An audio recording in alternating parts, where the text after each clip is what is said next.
I don't know. They all blend together. I didn't even know. It wasn't supposed to break off. No, that wasn't the thing. That absolutely legitimately happened. And that reaction was very real. Yeah. Hi, everybody. What are we doing? Hi, welcome to Star Citizen Live, the Invictus All-Vehicles Q&A. I'm your host, Jared Huckabee. If you've never seen an Invictus All-Vehicles Q&A before, it's where we spend about an hour and we put questions to the people who make the vehicles and spaceships and never a jalopy, still not a jalopy, for Star Citizen and Squadron 42. This is going to be our chance to get to know who they are, get to know how they work. We do this every year for Invictus. Some of the information will be the same, some of the information will change. We compare notes with last year and see how the process has evolved. Eventually, at the end, we'll get to some status update stuff. We did put up a thread, and the thread was almost entirely, where is my spaceship? That's not what this show's about, but we'll do some status updates at the end, so you can stay tuned for that. Or if you're watching on YouTube, just skip past. We'll put a little whatchamacallit on there, and you can ignore all the good learning that we're going to do and just get to where's my spaceship at the end for you. So joining us on the show this week, let's introduce our hapless victims. I mean, my close personal friends. Starting with the chair closest to me, Ben Curtis. Tell everybody who you are and what you do for Star Citizen. I'm Ben Curtis. I am the Vehicle and Weapons Art Director for Star Citizen.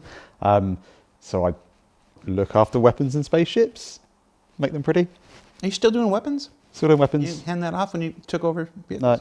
No, still doing both of them. That's why neither are quite as good as they could be? Probably, yeah. Do lots of things okay rather than anything really well. All right. Yeah. Sitting directly behind him, Mark, the voice of Hercules. Tell everybody who you are and what you do. My name is Mark Gibson. I'm the lead vehicle content designer at Cloud Imperium Games. And what's a lead vehicle content designer do? I design content for the vehicle team. We design the actual ships that everyone likes to play with. We decide what goes on them, how strong they are, what the role is, how thin the armor should be, how thick the armor should be. We do the general design for them. So when a ship comes out initially very good and then it gets nerfed afterwards. Oh, you talked to Towler's team about that. Towler? Yep. Okay. Corey. You also actually set the ships up as well, not just... I mean, we make them, yeah. We Yeah, don't yeah, just yeah. design them, we actually implement them, Yeah, make them. actually like making the stuff. Yeah. Sorry. Sorry, no, it's all right. It was your time. You're Just underplaying us. yourself, mate. Yeah. Over. If you want to spend your introduction, showering Mark with praise, go right ahead. He does this all the time, it's fine. Yeah. I'm Corey Bamford. I'm a senior lead vehicle artist on the vehicle content team. So basically just helping the vehicle artists, basically day to day and trying to sort of get our stuff together and, improve things and that kind of stuff. Did you say senior lead? Yeah. Because there's senior and then there's lead and now you're senior lead? Yeah, I think they're just making up titles at this point. How long have you been here? How long have I been at the company? Yeah. 8 years and a bit. I've been here longer than this guy. I want to be senior lead. You need to talk to your boss, mate. Hey, Chris, now you watch the show. Senior lead of whatever the heck I do. And then last and certainly least, John Crew, tell everybody who you are and what you do. I'm John Crew, I'm the vehicle director, so I have the pleasure of looking after all the teams, so all the designers, all the artists, tech artists, all the people that make spaceships and vehicles, not just in the UK, but in the US and Montreal as well. Yeah. Disturbed Angel says, Jared, aren't you the only person who does what you do? Yeah, that's why I don't get a... Who am I a lead of? It's just me. All right. So we're going to jump into the questions. Our first section, our first topic of discussion for this week's show. What are you looking at, Corey? You're just looking at me on the monitor? I was looking at the chat, actually. I'm sorry, I shouldn't do that. I said, don't look at the chat. Sorry. Don't worry. Sorry, I'm sorry. Don't give them It will attention. destroy your soul. All right. I was just wanting to see if they were saying nice things about me. I promise Have you chat looked at has Twitch? never said anything nice about you. Oh. That's not true. Chat, if you want to say something nice about Corey, take this To moment. be fair, So- he did get the best in-game character creator. Oh, yeah, I Dawn, really like yes, Dawn, Ben. Apart from yours, obviously, but... I saw some mixed Jareds, to be honest. Okay. Well, I saw an amazing Corey. You're of course referring to when the character creator first came out and people were doing the things that Yeah. somebody attempted to do everybody on the ship team, and Corey's look bore a striking resemblance, perhaps not to Corey, but to a fictional ruler of fantasy land. quite possibly. Yeah. Yeah. How did that make you feel, Corey? I mean, I've been actively pursuing the Lord Farquaad aesthetic for a while, so I mean, it's good to get the recognition, really. Final form, mate. Yeah, I'm all right with it. When we did talk about potentially getting you a Farquaad outfit and showing up here, we forgot. Yeah. We did. Next time. IE. Let's do it. All right, so we've dillied and dallied enough. Let's get into the topics of discussion. The first point area of discussion for this week's show is basically how vehicles get made. We're going to talk for a little bit on the YouTube channel. I should say how vehicles get made here. We're going to talk a bit about the process, why, how they get made, why certain decisions are made, stuff like that, and jump into that. So let's start. We've got two artists, well, an artist and an art director, and a designer and an overall. You were originally design director, now you're just kind of overall director. But it's not just designers and artists who make the ships. So walk us through. Start with designers and artists, but take us through who makes these things. What are the positions? Don't shout everybody else out. Well, if we start sort of roughly in pipeline order, you tend to start with designers coming up with the briefs. Then it goes to, well, it goes around a lot of people to make sure the designers are not doing wild things in briefs. That sounds a bit odd, but we'll carry it. There's concept team. Your designer makes boom booms. And Concept team makes the words become pretty pictures. Then we've got the vehicle art team who make pretty pictures become pretty 3D objects. Designers set them up.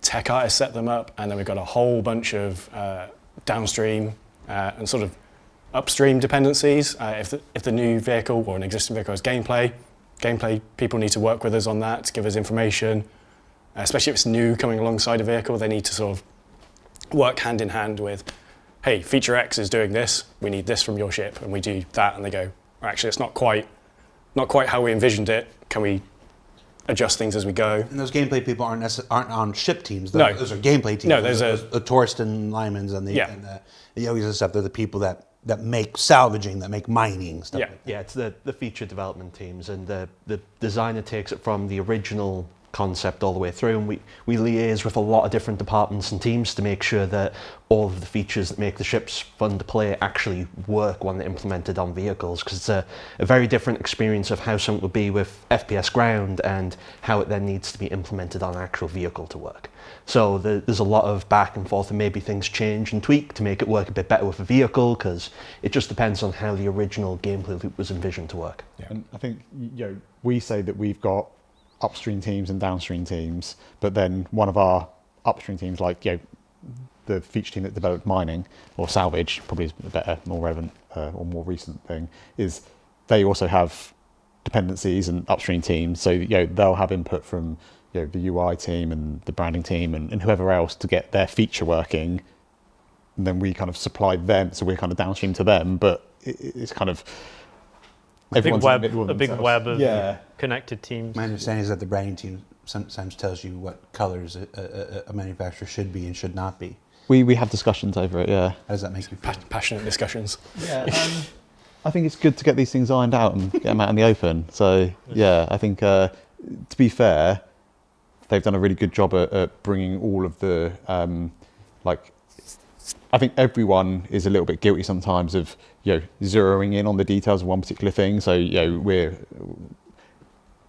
we tend to have years that are quite heavy in a particular manufacturer. So when we have a year that's quite heavily in a particular manufacturer, we tend to kind of zone in on that. And you sometimes Sometimes you desperately want to do something different, and the brand guys are like, well, that didn't really work with that. Yeah, no, I mean they're pretty flexible. I think the biggest one has been the Crusader stuff, where the red and the blue, or the red and the white and the blue and the white and that sort of stuff. So getting those things kind of more consistent across the game is. It started out as the good. red and the blue, and now it's moved to the So it's a bit of a story. So I don't know if now's a good. The red and the white. It started out with the red and the white, and then it went to the blue and white. But then I noticed the Firebird looks red and white. And the first time I saw the Firebird, I thought it looked like Crusader. But you can't You can't have a lot of mobilize colours. Yeah, we have a lot of grey ships, and you can't say grey ships are like some colours. Like Argo's orange. Mm-hmm. Does that mean we're never going to make another orange ship? I don't know. I don't know. Like orange tints for Like, ships, I guess. You get red Fords, so you get red Ferraris. Mm-hmm. So Yeah. Oh, I'm for it. We've had these conversations before. Where I'm very much for the, when the new Ford Mustang came out, I think it was the Charger that was technically first in that, and then you saw all these other manufacturers go, oh, we can do that, and you saw that one design from that manufacturer start to replicate out to other manufacturers. I think they absolutely say, well, I want to be like, we need our answer to that, and I need our answer to that. So the manufacturers should divide and then converge and all that kind of stuff. But I think looks. I do think it's important that as we've mentioned many times that lots of teams work on lots of things at once. So if you can bring all of that stuff to kind of be coherent, it's really good.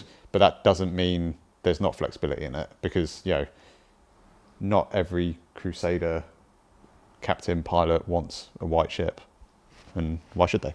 I love color. Yeah. I'm always for the more colorful things.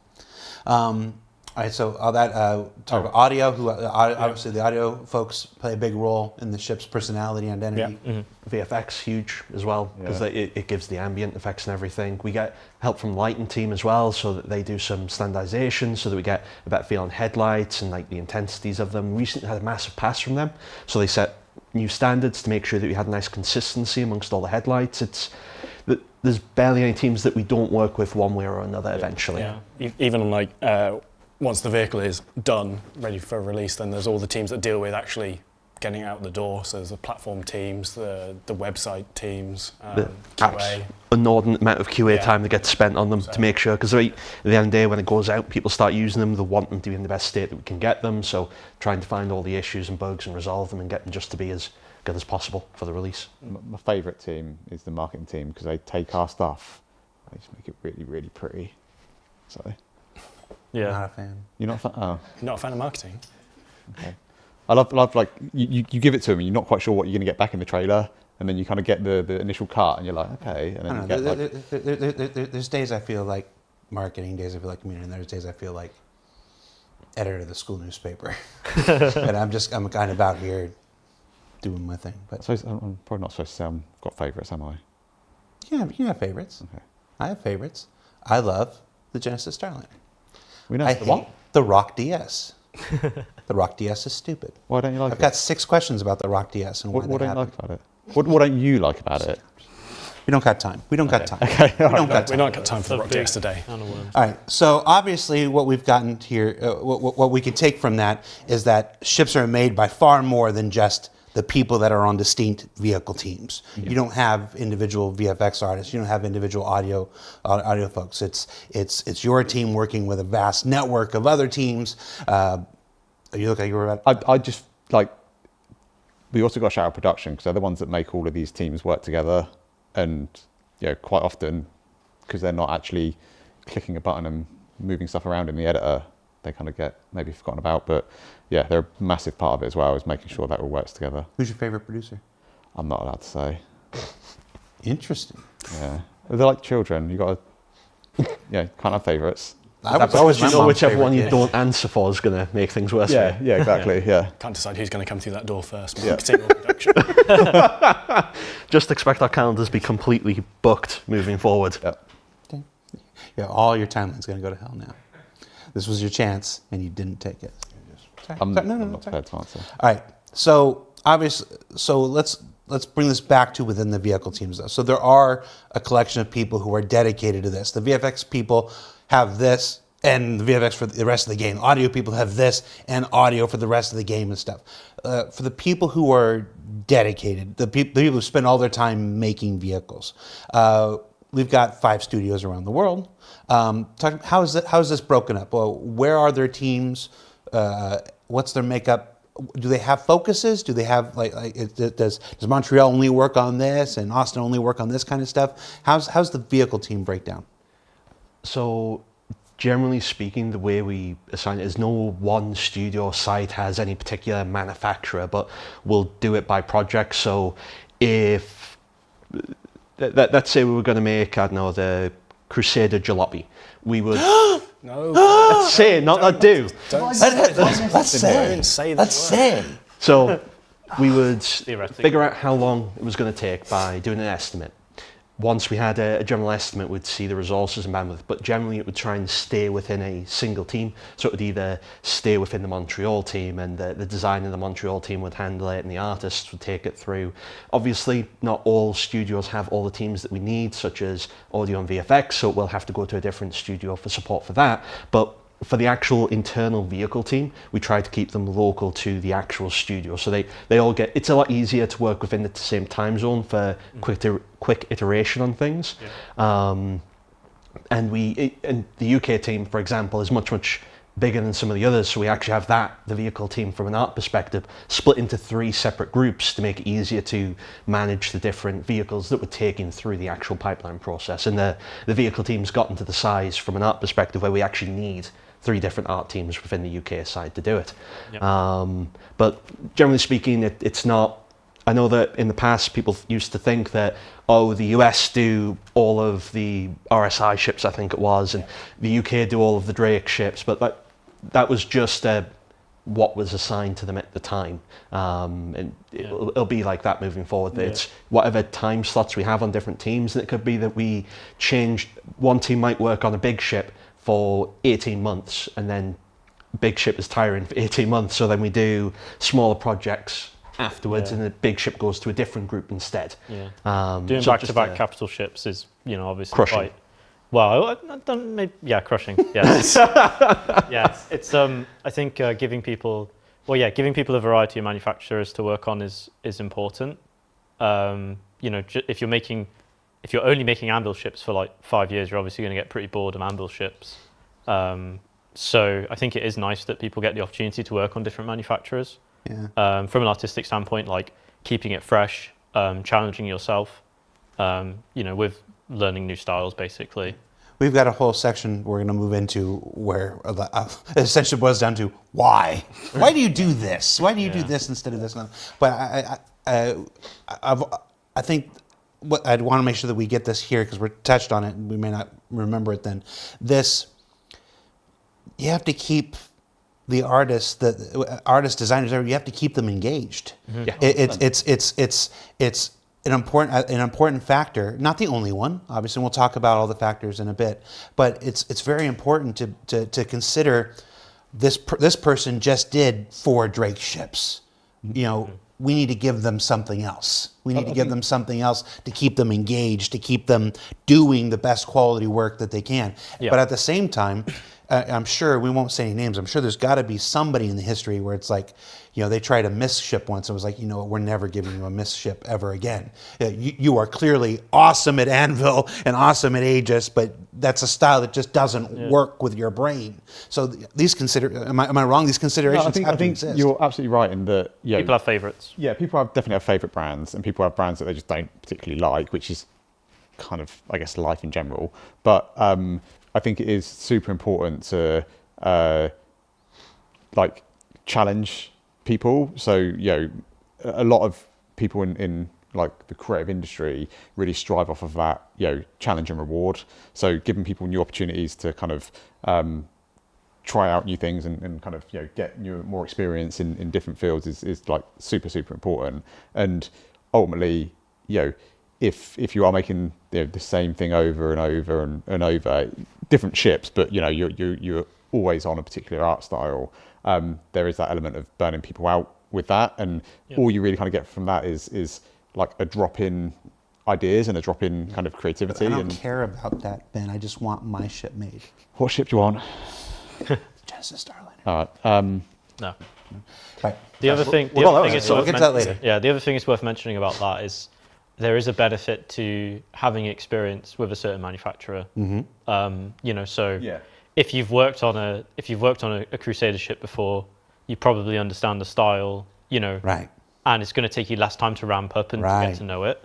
So there's certainly a benefit to people having a broad experience and being able to work, basically say I've worked on Drake ships, I've worked on Crusader ships, that way, because we are divvying out stuff like it's not like we've got a Drake team or whatever. Yeah. It's a double-edged sword. Yeah, it's kind of there's pros and cons. There's I no think. one. It's a healthy balance between variety and also making sure that people have the right skills to get the job done.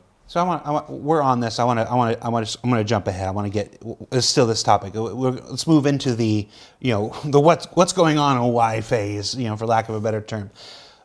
Why do we decide what ships get, or why or how? I suppose how is actually, how do we decide what ships get made? We touched on some things. Obviously, it's there's got to be using this. We got to make this ship, and it's in a brand, and we got one person free who knows this brand and is really great, but we've got 3 people free who know this brand and whatnot. So maybe that one gets prioritized because we can kick it out faster and then come to this. That's one consideration we sort of just touched on. But let's start from the top here. Yeah. How do we decide what gets made? This is my special kind of. Yeah, I was gonna say we're all just gonna. This is your. This is your. So, Yep. We look at the schedule. Obviously, we know Star Citizen. We joke about internally. We have 6 quarterly patches that we do every year. We have the 4 quarterly patches, Invictus and IE, and we always deliver at least 1 ship in every one of those patches, if not 2 or 3. We also sometimes do point patches as well. So we can look at a year, so pick this year, next year, whatever, and go, right, we've got these slots, there are ships going in here. And then we'll go through and go, if we are going to do capital ships, that's going to take up a big chunk of the team. So putting a capital ship in here means the rest of these slots become much smaller.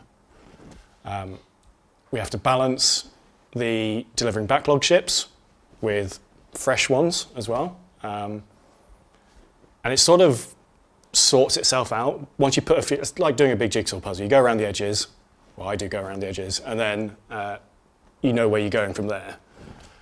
So once you put a few of the big pieces in play, you don't really have a lot of options. Sort of dictates the rest. Yeah. And then we go through that with Chris and Rich, and they go, actually, no, we don't want you to do this cap ship here. We want it here instead. That changes the order. Or no, we don't actually want that there. We want 2 other things.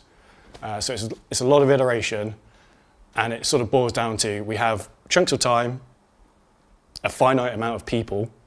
We could put everyone on capital ships, and then you'd perhaps get 2 or 3 a year globally, and then we've got patches without anything.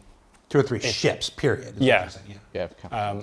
And we're just talking about new ships as well. I think we're going to talk about this more in a bit as well. 4.0 has a huge amount of support that the vehicle team needs to deliver. So we have to factor that in as well. We can't just go all new ships all the time. We have to work with those other teams. Like the gameplay teams we talked about, they might be coming online with a feature like base building. We need to support that as well. Mm-hmm. So it's sort of a balance. That one always often dictates what we have to put into the schedule. Because random example, like when salvage came online, we needed vehicles that can support salvage. So we have to make sure that we can have a vehicle ready to go with that gameplay as it comes online, with mining. And but also with that, it's not just doing the salvage vehicle. It's the fact that we need to do a pass on every vehicle in game to get them to support that feature. Be salvageable. Salvageable. And even little things like, we want to, add fire extinguishers, and you're like, okay, cool, that's easy, right? Our ships are big, and it's easy on some stuff, it's not easy on others. And if you think we've got, I think we were doing something the other day. We were looking at, spend a month on each ship, and you're like, okay, that's one person for 16 years. It's a lot of work, right? Or it's 16 people for 1 year, but again, that's then you get nothing else. You get nothing else. So I think even little features, when you're talking at the scale of the game we've got, it does become quite a challenge to play that kind of Jenga of stuff. Which is why we have we try and fit these things in. Say, there's a pocket of time here that's got 2 months on someone that could be used for a small ground vehicle, or we could actually tick off support for 3 other features that are coming in. Right. And that gets more gameplay. So, and you've been saying features like Zealeth Gamer in the chat. Hi, Zealeth Gamer. Hello. Says we won't have anything. A capital ship would be a huge feature. Not really. A capital ship is not a feature. That's a big giant piece of art. It uses game features. Yeah, and it delivers interesting gameplay. Yeah. Well, it's not even just although it is a huge piece of content, it isn't a feature. And the thing that will make the capital ship engaging is all different features, but we can't easily implement a whole new feature that's meaningful and impactful on only one vehicle, because realistically for it to work, there's going to be things that are going to affect all the other vehicles as well. So resource network is a random example. To make resource work, we can't just say, well, this one ship has it. It's a big, huge system, and to get that to actually work across the board on everything, we need to do at least a base level support across everything, which is a huge amount of work. But if we want that feature and everything that comes with it, we have to go back and adjust and alter all the existing ships to at least work to function with the feature. And that's not to say that we're not punting all capital ships down the line. Wait till we get to the end. We'll have something for you, I promise. But it's important to remember that you guys don't make the gameplay features, so we were guilty. We've talked about this before, so I'm not admitting anything we haven't admitted. We have been guilty in the past of kicking vehicles out that don't have gameplay. Staff error. It's like well, here it is, because it was art complete. Yeah. Because you could technically fly it around, and it's like, well, we didn't want to sit on it, but we didn't have gameplay with it, and that didn't build a good experience. I'm not going to say we have learned a lot over the 12 years of our development. That was one of the lessons I think we learned kind of the hard way. As we kicked out ships that were gorgeous and they were designed well, they didn't do anything because the relevant gameplay system wasn't there. So as part of this calculus of figuring out what ships we make and when, there's also what can the gameplay teams give us at that can they support this ship with their schedule and their requirements? And if they can't, well, okay, maybe that ship doesn't get made this year, it gets made the next year and stuff like this. So there's all those things you said in the calculus. It's a very complex system of moving parts and finding windows and priorities. And that's my next question, is priorities. So over the years, I think the priority I've seen the priorities of the entire game change. One year this is the most important thing, and then the next year that's the most important thing, and stuff like that. We read the same Reddit, we read we watch the same YouTube videos, we look at the same Twitch streams, we see the things and go, and we go, okay, no, that was a third priority, but really I'm looking at this, I'm seeing it in action, that needs to become second priority or first priority, and we change. Right now in this minute, knowing that this could change Monday morning, what is the priority for the ship team?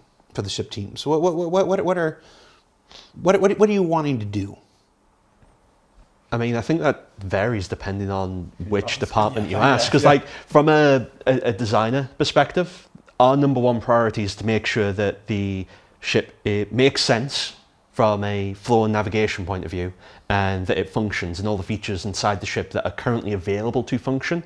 So if there's a gameplay loop or there's content that should work in it, they do work. That's our priority. That's our number one. And to make sure that when you look at the ship, it makes sense for it to be that way. But that's not art's priority. They have a different set of priorities for what we do, and it'll be the same for tech art. They depending on the department, depends on what your number one priority is. And John's will be completely different again, because you're more about the bigger picture rather than... Bigger picture, so the vehicle team exists, vehicles are the heroes of this game. That's the best analogy that people keep saying. In other games you have your hero characters, sort of ships are those for Star Citizen, I feel, in that everyone's got their favourite, and they're there to do mechanics. So for the vehicle team, it's delivering content that supports those mechanics, whether it's updating existing mechanics like we talked about before, adding in salvage, and refueling was another one that was, there's no point just putting a refuel port on just one ship for the Starfire. We need to do it on all of them, and that takes time. And working with those other gameplay teams to go hey, patch, the Quarter 2 patch is going to bring this feature online, so we need to update ships with that. Q3 is going to be this, Q4 is going to be this, Q1 next year is going to be this, Q2 next year is going to be this. And sort of getting away from what we did in the past, like you mentioned, of just punting the ships out just because they were done, and working with the other teams to sort of... It's great seeing a ship out there, it's better seeing it out there doing the job it was supposed to do. Where on the list of priorities would you place wee-woo lights, Ben Curtis? Oh, should I delegate that question to Corey? 'Cause, Yeah, probably. wee-woo lights were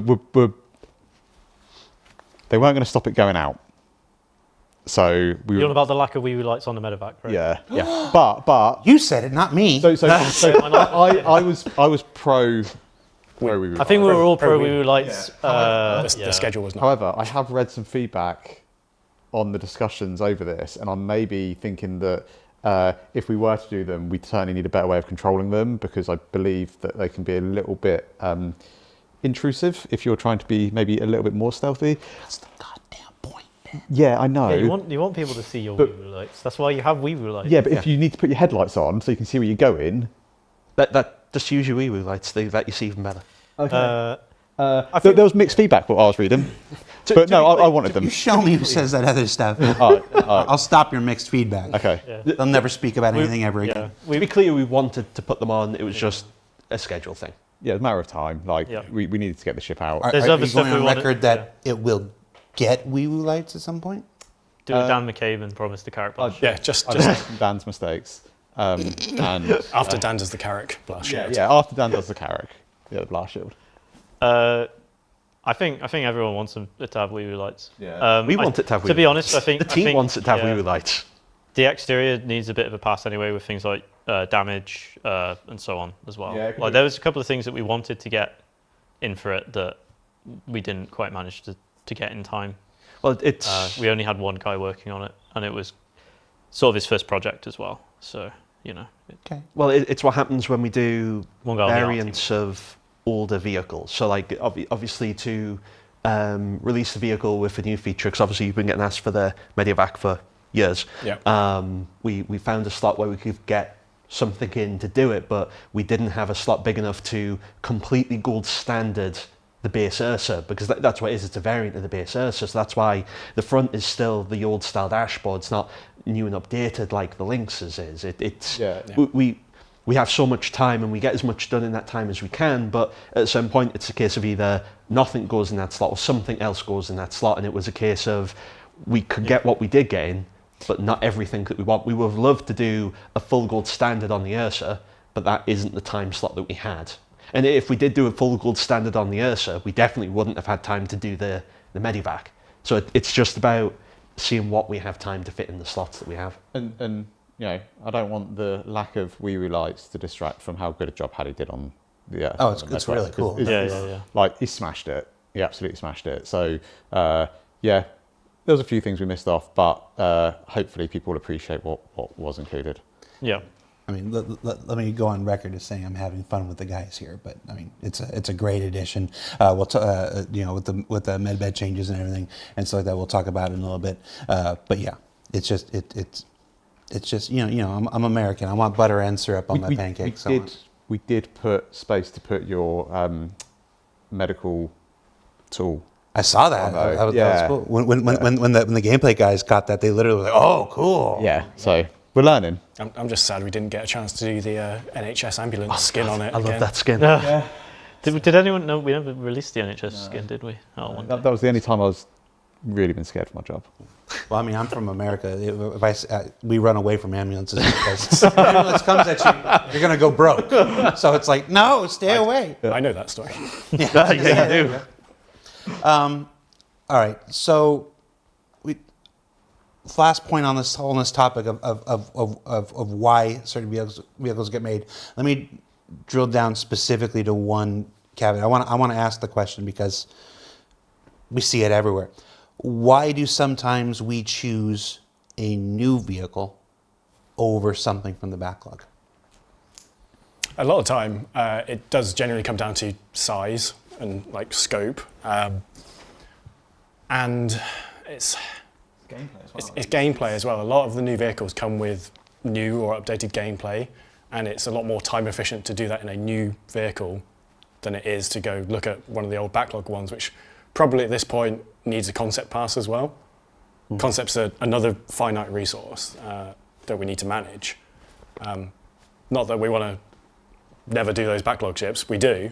They just come with a larger cost than all the things we've Because they learned were over these years. originally designed with older metrics, Yeah. with older ideas, older processes. Well, look at the Carrack as a prime example, right? The original concept, the interior did not fit inside the ship. To try and get everything inside that ship, it was never going to happen. So we either cut scope on the ship or we had to take it increase back its to size. concept. Yeah. Yeah, so it had to go back to concept, but then the concept artists have a situation where they're trying to preserve the old ship while also add everything that's needed, and it is arguably more difficult than doing a fresh concept, and we do want to get the vehicles out with the new features, the small gameplay loops, and it's not that they're never going to get done, but certain time boxes, especially if a gameplay team says, we're going to have this feature ready for this quarter, we want to try and have the vehicle ready to go, a vehicle to go out Something with to that support it. feature. Yeah, exactly. a lot of the older vehicles do have gameplay ties now. Like we sort of got through that backlog of ones that don't have gameplay tied to them. So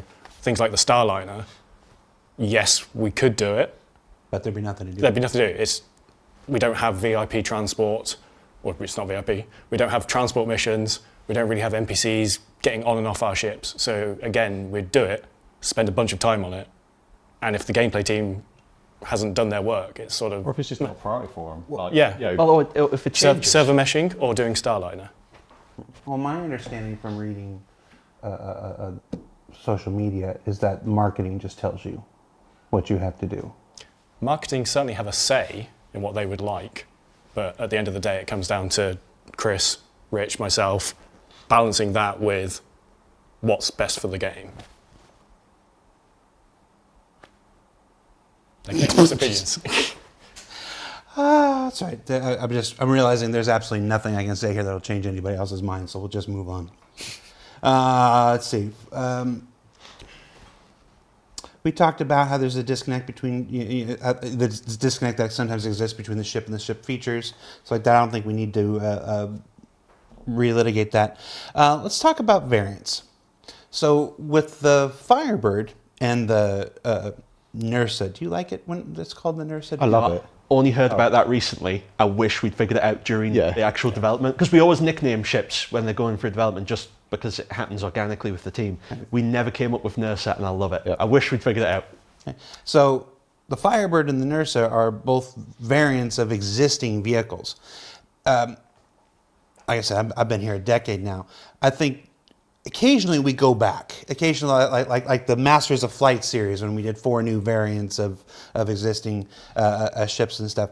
Sometimes we go back, but we haven't a lot in the past. You know, it's a lot of our time and effort has been focused on either finishing up the backlog or creating new things for new game features and stuff. We don't always just look at what we have and be like, you know, if we tweak this and tweak this and tweak this, we could get another purpose out of it. With the Firebird and the Nursa here, is this a turning point for that? Are we now looking to make more variants to go back to look? Or is this just a coincidence and I shouldn't make anything of it? I think it's mixed really, because as we've already kind of spoken quite a lot about, is about, you know, that schedule Jenga that you've got to play to try and get, or Tetris that you've got to try and play to get things in to work together. It does tie into also bringing ships up to our kind of current standard as well, because a lot of the time that going back and revisiting other ships to bring them up to kind of the current standard, it's not a short amount of time. It's not a short amount of investment that goes into it. The Retaliator is an example. You know, a lot of things have changed since that ship was made, and we keep internally we're like, oh, it's like an onion. Like you take one layer off, you're like, oh, wait a minute, we need to do. Oh, okay, that layer comes off, you're like, oh, no, that means we need to do that, and like, you know, before you know it, you're kind of almost back to square one. But you're trying to. It's the same with the whole sea. We Same with the had to whole- limit what we did, because then you started noticing more. Yeah, and it's about like restoring an old car. Yeah, but you want to retain some of its original character as well. You don't want to go in there and make a Mark II. You want to kind of like build on it. But sorry, with the variants, you know, if we're bringing stuff up to current standards and we're making a variant at the same time, it becomes a little bit easier, because you're kind of like You get more from the same work. yeah, like I think you were saying earlier that, you know, when people have got into that particular zone for that particular vehicle or art style, whatever it is, it's quicker, or You're already there in the files, Yeah, in the guts of it. You know, it's not so you know too much extra work to sprinkle some extra art time on it, right? Yeah, so I think we are getting a little bit more for our money by doing it that way. I don't think, like, we quite often kind of, we'll see a post or we'll be chatting and we'll be like, it'd be great if we did, I want to do a Crusader Jalopy. Giuseppe. yeah, or I love how it's now cut a bounty hunter ship or whatever it is. Like, there's lots of things that we talk around between ourselves because we're like, that'd be super cool. And sometimes those things are like, actually, that'd be super cool, and it fits. And sometimes it's, that'd be super cool. We'll put it in the bank of ideas that we could do when we get time, when we get to it. But you say it's a big balancing act between what the game needs, what we want to do as a team. And what we're asked to do from other departments. Variants are a great sort of new starter task as well as their first real meaty project. We talked about this briefly at CitizenCon, that we had lost a lot of people from the team over the last year, and we've been rebuilding.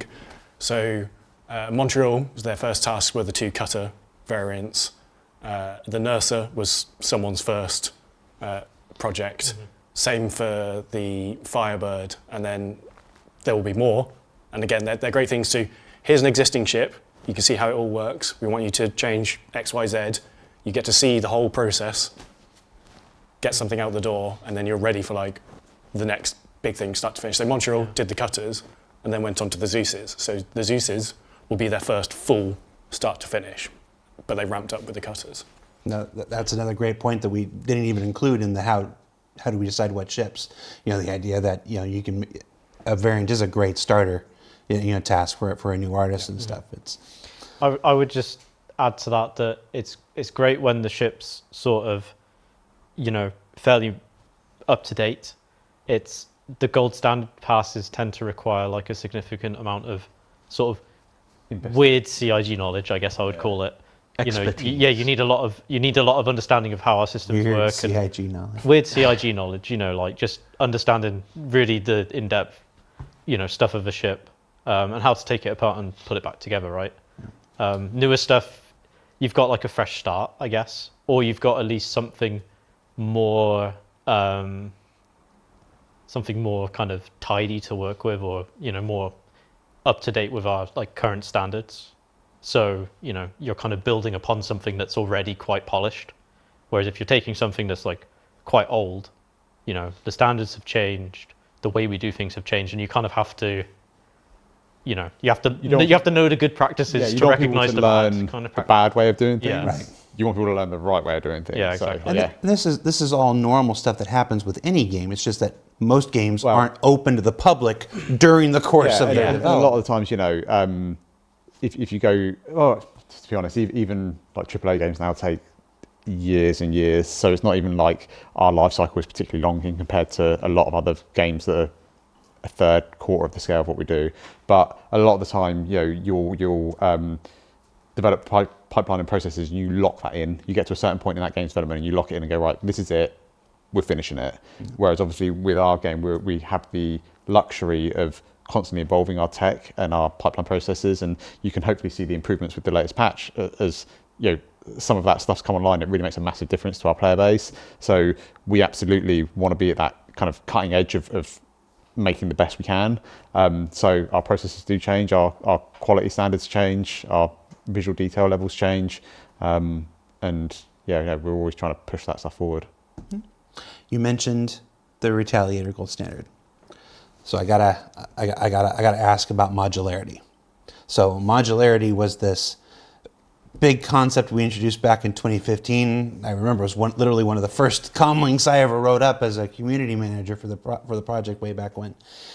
We made a lot of promises back then about doing this and doing that and doing this other thing and whatever. And then 2016, 2017, 2018, 2019, I mean, there's no point in hiding it. It's been forever. Yeah. It's been forever. Now with Invictus, now like you said, you always add something to every patch. The modularity thing is, the fire started back up. Obviously, there's not a whole lot of modules that are available for Invictus. It's a very small selection. But is this the start? Is this a turning point, or is this just here? Take this, and we'll be back in another 8 years with more modularity. Like, what is this? So for the most part, depending on, there's a couple of different levels of modularity. So you've got the sort of modularity you have with the MPUV, where the pod can detach and attach. We're still not there yet, but for something like the Galaxy's pods or the Retaliator's pods, where it's something you take somewhere to swap out for you, we're now at the stage where we can do that one. So ships moving forward that would have the feature will have it, and older ships, when we get round to doing the gold standards of those ships, we can revisit the modularity to introduce it to the ships that need it. But it depends on which version. So there is still some tech needed, but for the base level of being able to swap out the modules inside of the ship that needs swapping out, we can actually do that now, like you see with the Retaliator right now. It swaps in, swaps out. You can get the torpedoes, you can get the cargo. It depends what you want to do with the ship. So that's working. Big shout out to the team. Got working on time. Works really, really well. So with the Retaliator in 323.1, we didn't have a chance to talk about it in ISC.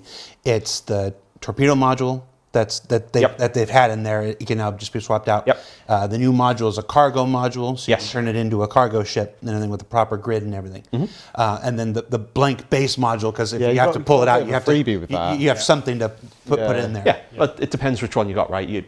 Although people have had the loaner for a long time now, which was the Retaliator bomber, which was the torpedo variant, it depends which version they got, because they might have bought the base, they might have bought the base with all the different modules. It depends what they purchased. Don't even get me started about the Retaliator bomber with torpedoes.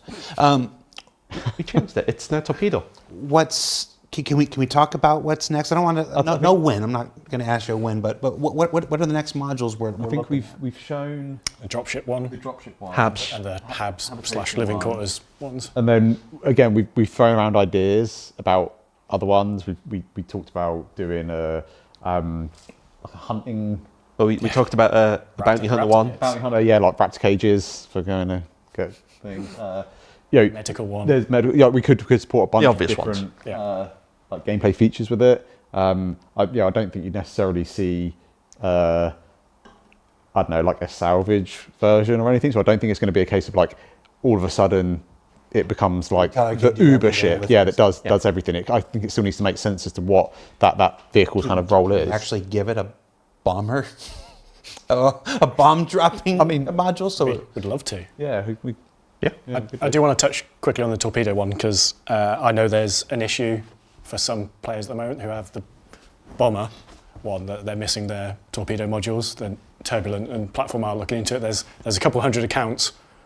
For some reason, when their pledges got converted from the old bomber to base plus torpedo module, did not get the one, but that is being looked at. So I've seen a few issue council things on it, but it's being looked at.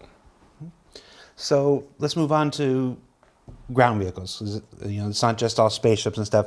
The Pulse, certainly, changing things for bunker missions and life inside space stations at the moment. Did you tell anybody on the mission team you were doing this?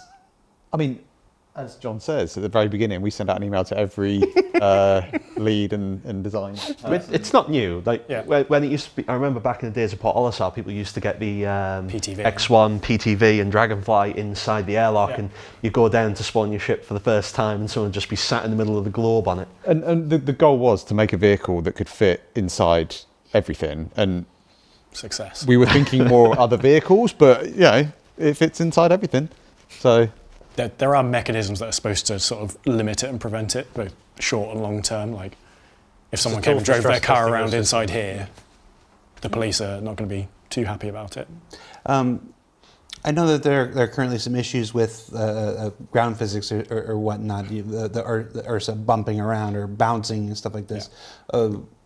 Any joy for this? Any hope for this? It's somewhere between network and physics, looking at, because there's a weird update problem where, and you can see it if you have a load of vehicles next to each other, that they all sort of bounce on their suspension at the same time. That's being looked at, which doesn't happen in the editor. So this, again, sort of the experience we have when we're developing these vehicles doesn't translate one-to-one with how it is in the live product, frustratingly. People have seen that, or hopefully have seen the fix for that for AI combat recently in the recent patches, that they've gone from being unresponsive at times to probably a bit too responsive now. It's the same with ground vehicles. There's still more we want to do with them. Like, compared to spaceships, they don't have a huge amount of customization. We want to eventually go like upgrading engines, gearboxes, wheels, swapping your wheels out for different ones with them, so they have the similar sort of upgrade paths. That's exactly what my next question was. Yeah. But again, it comes down to gameplay engineers. Do we want to refactor that ground vehicle code? Because it is a completely separate code path. It's still based on a lot of the original CryEngine arcade vehicle code. Even though the wheel and tyre handling is all new from us, the underlying system is still sort of separate to vehicles. Talked with Chris a lot about just unifying them into just a vehicle system, but that requires someone to go like, rather than this line in the XML that deals with engine parameters, it's an item now that goes on and drives those wheels. So again, priorities, we want to do it. It's just engineering directors, are you going to spend your time on this feature for 10, 15 ground vehicles versus whatever else? Are ground vehicles as big a priority as spaceships? Are they an afterthought? Like how do you? I wanted to touch on this in the prior discussion, but how do you view ground vehicles in the scope of? I think our games. It's a whole universe, right? Like you've got planets that you need to be able to explore, and you've got space you need to be able to explore, and different players play the game different ways. So I think we need to support all aspects of that. So from my point of view, I love ground vehicles. I come from 10 years in racing games. So yeah, I definitely want to see more ground vehicles, more variety, more options and functionality. I don't think you can, there's still space for more. I want to see motorbikes. It'd be nice to get. At the same time, We're just about at the status update section. So same time though, is because of the fact that the wheel system is the way that it is right now, we know that every ground vehicle that we make is something we're going to have to go back and you have to fix it again. But it's not even just fix it.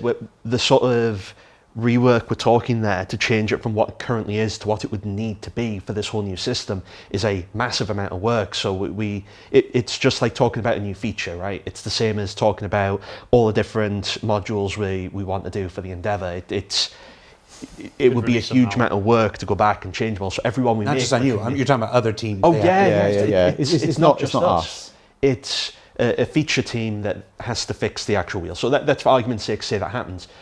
All the vehicles that are made will need to be fixed by us, by Tech Art, by Audio, to by use Specs, the new system. To use the new system, and every extra vehicle we add is more debt that we're generating for that. So don't get me wrong, we love ground vehicles like every other vehicle. I mean, it is just a vehicle, but it's knowing that we are at some point going to have to go back and do this.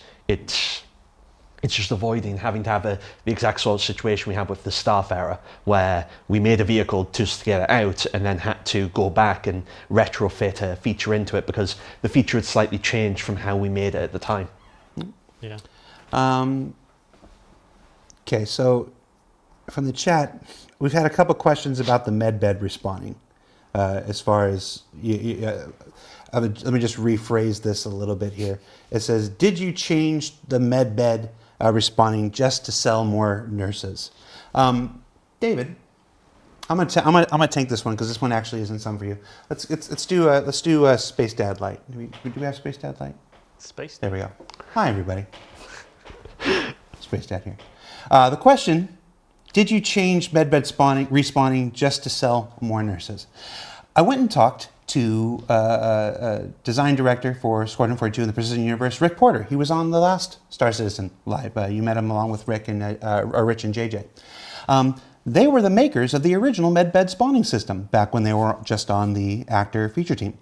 Back then, which is about 4 years ago, their intention was for all medbeds to allow spawning, and just for some to be at this distance and some to be at this distance. That was their original intent.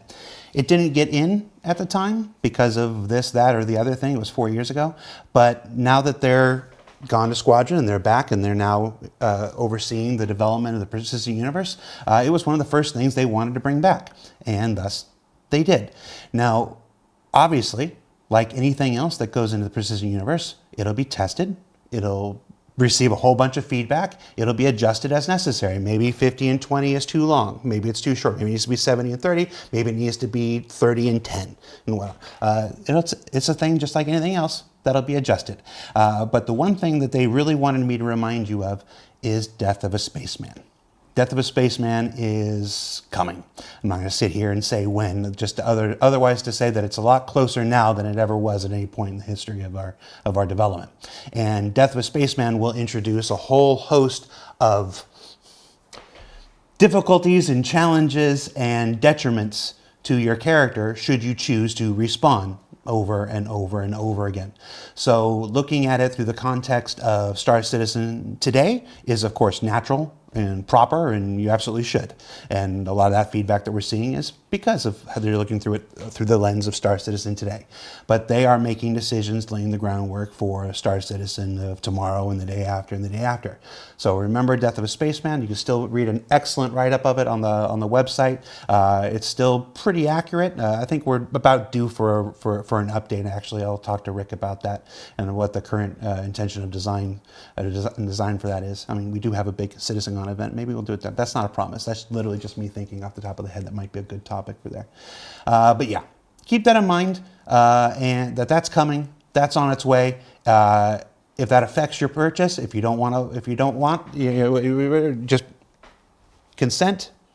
Know that that's on its way before you buy, and enjoy getting back into the fight even quicker and more consequence-free for the time being. But that change is coming.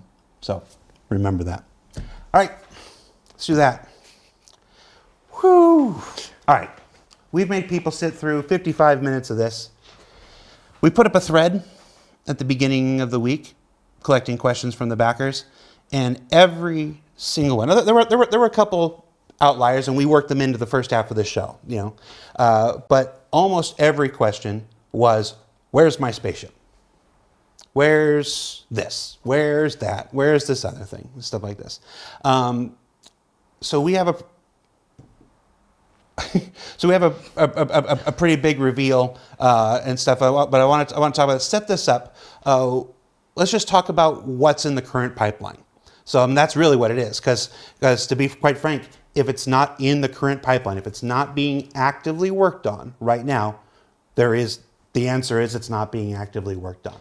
So we're going to talk about what is being actively worked on, and instead of sitting here for the next 15 minutes and saying, it's not that, it's not that, it's not that, it's not that, we're going to tell you what is being actively worked on, and you can infer that if your favorite ship name wasn't in that list and wasn't in this discussion that's about to happen, that it's not being actively worked on, and it will when we have time in the schedule and resources to tackle it.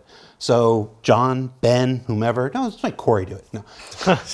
On the spot, Corey. What's actively in development? Right. So if you go back and look at the CitizenCon presentation we did, we had a sort of teaser video. There was 10 ships in there.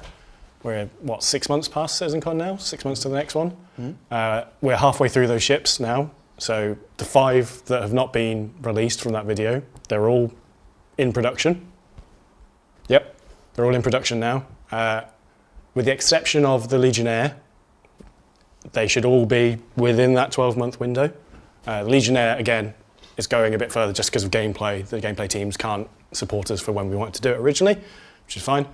But there is also a lot more than that. When we did that video, people didn't know about the Sulan as well. Santok Yai, X1s, Spirits, Hornet Mark IIs, Nursa was in there. Firebird wasn't in there. So that wasn't like, here's 10 ships. These are the only 10 ships that we're delivering. We're doing more than that on the sly as well. Okay.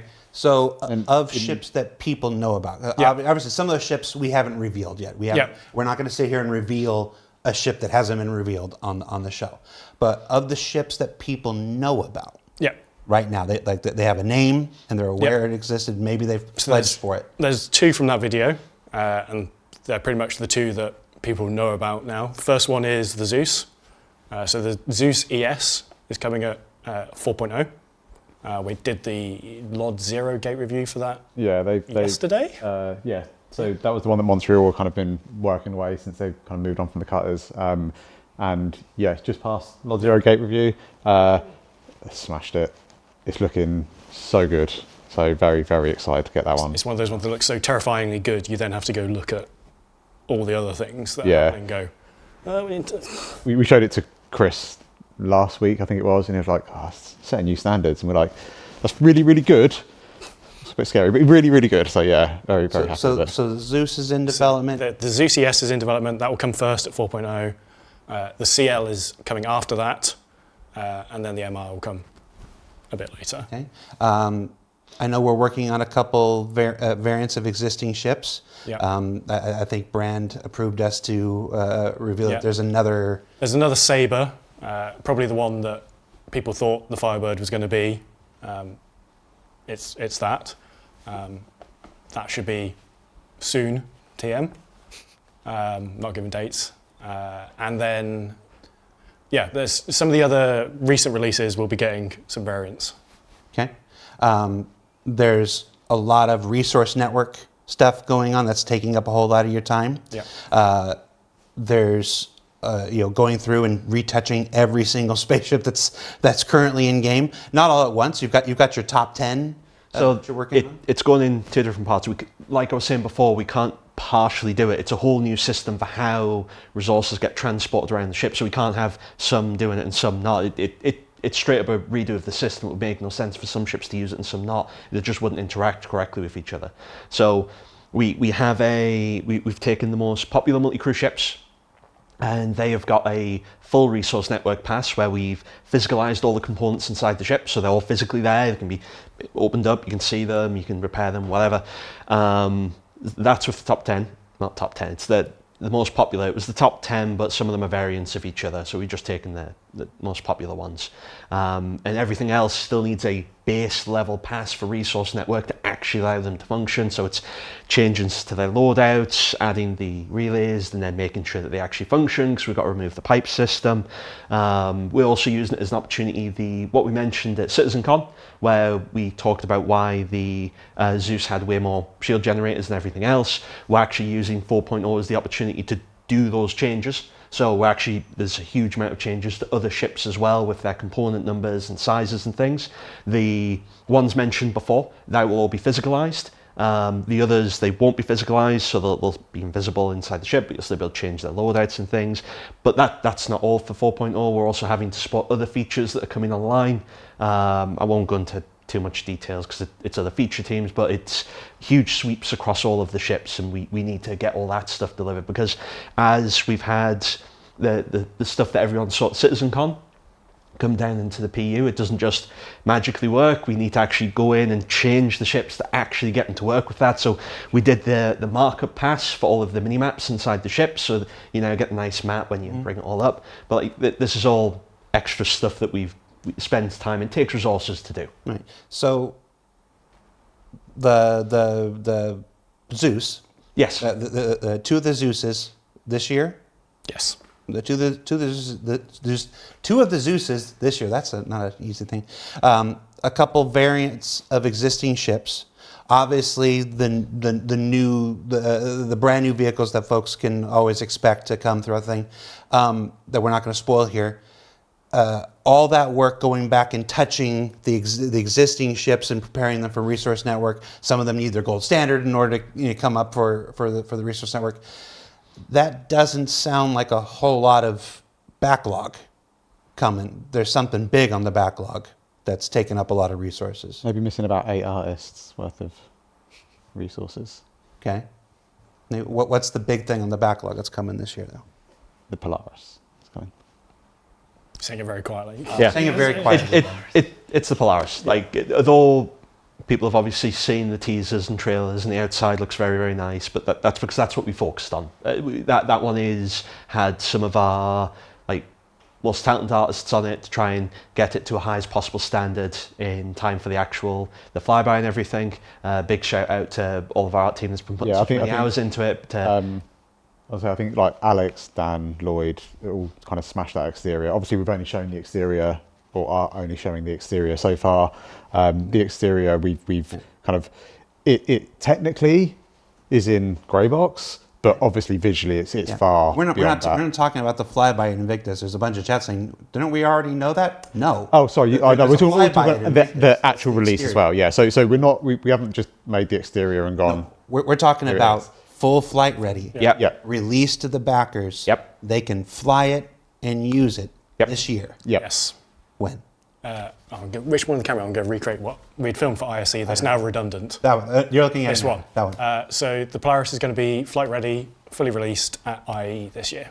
So IAE this year, not 4.0, Not 4.0. but for IE. whatever the patch Whatever, number yeah. for Invictus is. Yeah.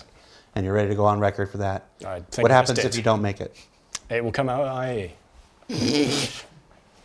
What happens if you don't make it, Ben? Well, he's my boss. It will come out of IE. All right. So, Sorry, just before. Also, massive shout out to all the interior guys as well, because we've got a whole other bunch of artists that are smashing the interior. It's not at the level where we wanted to show it yet, but yeah, they are ploughing through that work, and it's going to be great. You'll- Big ships, a lot of rooms. Yeah. you'll see a bit of the interior gray box on ISC Oh, of next course. week. Okay, yeah. Yeah, you'll see the current status of the interior gray box on ISC next week. But yeah, IAE this year, obviously that's a huge undertaking. Mark, you're going to be a meme after this week's show of just saying it's a lot of work, it's a lot of work, it's a lot of work, it's a lot of work. The Polaris is a lot of work. It's what, taking up almost half of the UK art team? Yeah, just under half the UK art team Yeah. have been focusing on it. So literally to get it done this year, that's half the UK art team on it to get it done. We've absorbed it, as they like to say in the industry. Yeah, There you go. Yeah. You've absorbed the additional thing. So we've made some efficiencies elsewhere. So Yeah. Oh yeah, massive ones Massive actually. Shout out to Guillaume and the Montreal Tech Tools team for giving us auto lods. So to summarize for folks before we sign up, we're a few minutes over. Ships in active development. The Polaris, Yep. two of the Zeuses, the ES and the CL. the one start with the L, not the Liberator, Legionnaire. the Legionnaire. Yeah. Saber variant. Well, Some variants that you don't know about, and some new ships you don't know. But as far as the ships that you know about and stuff, those are the ones in active development. Everything else has no update to provide for you right now. That's just me being real with you, and being honest with you, and hoping you'll appreciate it. So, guys, thank you. Thank you so much. Obviously, you've got your work cut out with you with getting the first. I know we refer to the 890 as a capital ship and stuff like this, but I feel like there's something, we can argue till the cows come home over what's a capital ship. The Polaris is going to be the first kind of, nobody can argue that that's not. Combat capital ship. yeah, it's got all the capital ship features that it needs to be capital. Yeah, so you got a big task ahead of you this year. You're going to do it. So thank you so much for your time. Thank you for being here on the show with us this week. I know these aren't always the easiest things to get through. I appreciate you taking the tough questions and allowing me to put them towards you. Folks, if you haven't, check out this week's ISC. It revealed the brand new Sabre Firebird, which looks super cool, and the new Nursa. We all like that name. We're going to stick with that. Steve. I'm not The new sure Nursa, about it myself. When you dine it, Medivac, that's that's debuting at this year's Invictus. Come back next week. Next week's ISC is part 2 of the Invictus.